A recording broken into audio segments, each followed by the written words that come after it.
Hello everyone, welcome back to my channel, That Model Railway Guy, and welcome to my first video review of 2021. And we're starting off by taking a look at a brand new product which was announced only a week or so ago. Yes, it's the new 6-wheel coaches from Hornby, and as you can see, I've got these in the LNER Teak Livery. Now, these, along with the 4-wheel coaches that Hornby have also just introduced, are a generic style of coach, which basically means they're not absolutely prototypical. That's because the designs of the 4- and 6-wheel coaches varied so much between the different pre-grouping companies, it would be uneconomical to create different tools and molds for all the different variations. So, instead, these are more of an impression of a 6-wheel coach that Hornby can then apply lots of different liveries to. It has to be said this is a similar route to the way Hattons have gone with their own pre-grouping Genesis coaches, which are due out later this year. I'm not going to get too much into who was working on these first and which range is better, especially as the Hattons coaches aren't even out yet. So today we're just going to focus on the Hornby coaches because there's a lot to talk about, and honestly, first impressions are really good. As I mentioned, I have these in the LNER livery, and the teak finish on them is amazing. We know how good Hornby are at doing the wood effect, and that was a big reason as to why I decided to go for these coaches, as even when you get up close you can see how good the individual panels look. We also have a number 3 on this panel to denote that this is third class, as well as the classic LNER logo, and these are both printed really nicely as well. There's yellow lining on a lot of the panels too, although if you look closely you can see that the panels above and below the windows are modelled with rounded edges, but Hornby have instead printed these in a more square way, which is more typical for LNER style coaches. That is one of the restrictions of having generic coaches, in that little things like this don't match up. However, unless you're looking at it really close up with a camera like I am now, then it's not really noticeable. The only place where I would say it's more obvious is on the brake carriage, which as you can see has a different end to the other coaches with these windows and the duckets on the side. But for the lining they have had to ignore the panels altogether further down the coach and just print these lines over them, so that is something to be aware of, although that's only the case for these LNER coaches. I imagine the lining does conform to those rounded panels on other liveries, but there will be small compromises in other places. Finally, for the decoration, on the first class carriage we also get these nicely printed smoking signs, and also these really tiny smoking prohibited signs as well, which are so small I can barely even read them. Looking at the ends of the carriages, the buffers aren't sprung, but they do seem to be metal, which is nice. You do have this pipe too, which comes pre-fitted, so you don't need to worry about attaching that yourself. And as is to be expected, the carriages all have NEM pockets, so if you're not keen on the tension lock coupling, you can use Hornby's close couplers or any other type of NEM coupling. Another thing to mention is that the general build quality of these coaches is really good. Even though they're generic in style, they don't feel cheap or plasticky, and in fact they've got a decent amount of weight to them. There's also a few separately fitted parts, for example the door handles, which look really nice. And I'm not sure if these are separately fitted, but up on the roof we do also have the oil lamps, which, judging from the photos of the other coaches in the range, it seems like they're interchangeable with electric and gas lamps depending on what's correct for the appropriate railway company. Speaking of lighting, one of the really nice things about these coaches is that you can get them with or without lighting fitted. I've gone for the lit versions, and interestingly Hornby have decided to make these battery powered instead of track powered. This is great if you're running on analog DC because the lights will stay on even if the train is stationary, and it could be handy for DCC users too, as it means you won't need to buy a decoder for each coach if you want to be able to turn the lights on and off. To get the lights working, when you first get your coach, you'll just need to look at the underside and you should see a white tab. All you need to do is pull that out and then the lights are ready to go. As you can see here, you get a Hornby branded magnet in the box and you simply move this over the coach, which triggers a reed switch in the roof, and then the lights come on. In order to switch them off, you just do the same again with the magnet and the lights go off. I'll admit, it's a little bit difficult to see when I've got my big filming lights on, so let me turn that off, and hopefully you can now see the coach interior lights a little bit better. It's a nice warm glow, and it isn't too overpowering either, so I'd say Hornby have got this bang on. This also allows us to see the interior better as well, and as you can see, there are some seats moulded and painted in there.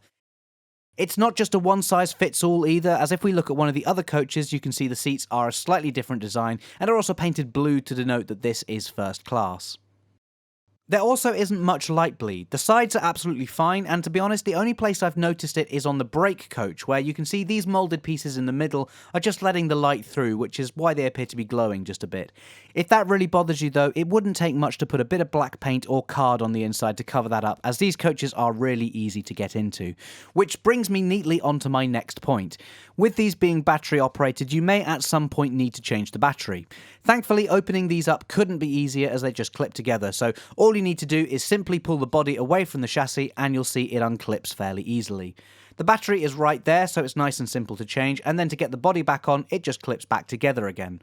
Hornby do say that the batteries last for 200 hours anyway, so it's not like you'll be doing this every other week, but it's nice to know that it is really simple to change if you ever need to. It also means that you can get the unlit versions initially, and then add the lights later on if you'd like, and in fact Hornby are selling the lighting kits as a separate product, although of course it works out cheaper if you buy the coaches with the lights pre-installed. One other little bonus feature as well is that with each coach you get a detail pack containing 2 step boards. I presume these aren't fitted initially because they're quite delicate and could get damaged in the packaging, or possibly because they might get caught on people's platforms and such. If you do want to fit them though, again it's really simple.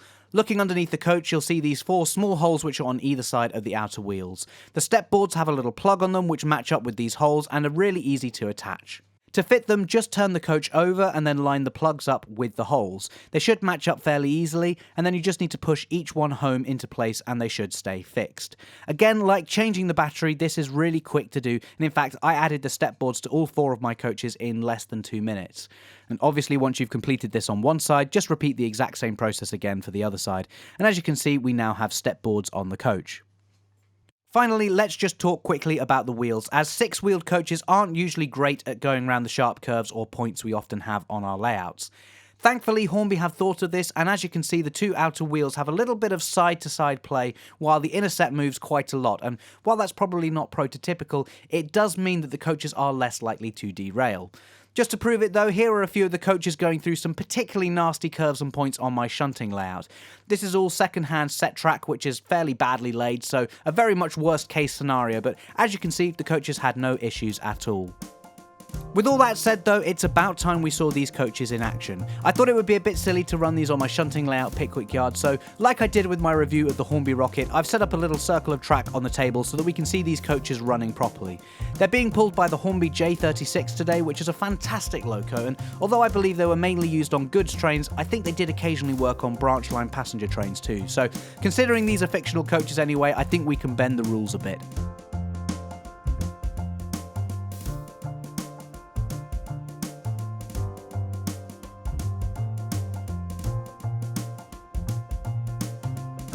These coaches really look great together as a rake like this, and they're quite smooth runners too.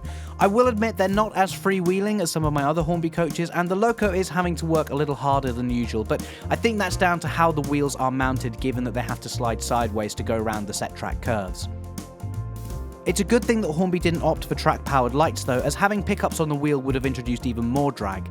That said, I do like the battery-powered lights and the way they're controlled by magnets. I know this isn't new technology, and normally I would prefer track-powered lights, but the fact that it's so simple to replace the battery without needing any tools, it really shows that Hornby have thought properly about who these coaches are aimed at.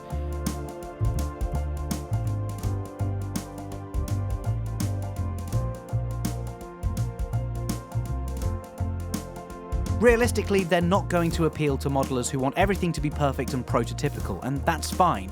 Most likely those modelers would prefer to build a kit or scratch build something themselves anyway, but instead these coaches appeal more to modelers who want a sense of realism and a high quality product, but aren't that fussed about the fact that the coach body is a generic design. I mean, I'll be honest, if Hornby had come out a couple of weeks ago and said this was a completely 100% prototypical coach, I personally wouldn't have had the knowledge to argue with them. But I still really like them, and I think they'll look great running on my main layout when it's finished. In fact, with these coaches being smaller than most, I think these will work really well on more compact layouts, and we could see a lot of small branch line layouts being built specifically with these coaches in mind. Either way, they certainly seem to have been popular, as these coaches were almost sold out when I went to order them, so it looks like Hornby are onto a real winner with these coaches. Anyway, that's enough talking from me. I'll leave you now with a few more shots of this train running round.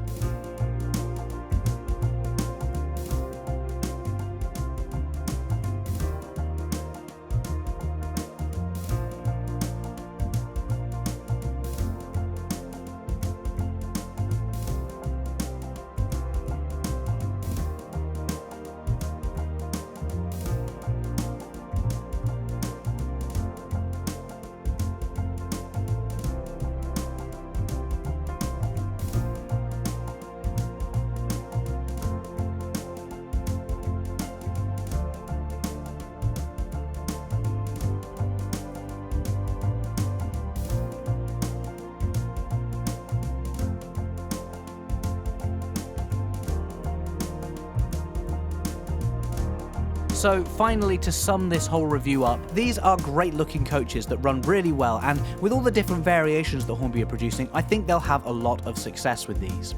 But that's it for this video, guys, so if you haven't already, please do subscribe, hit that bell icon, and don't forget to leave a comment down below too. In the meantime though, thanks for watching, and I'll see you in the next video. Bye!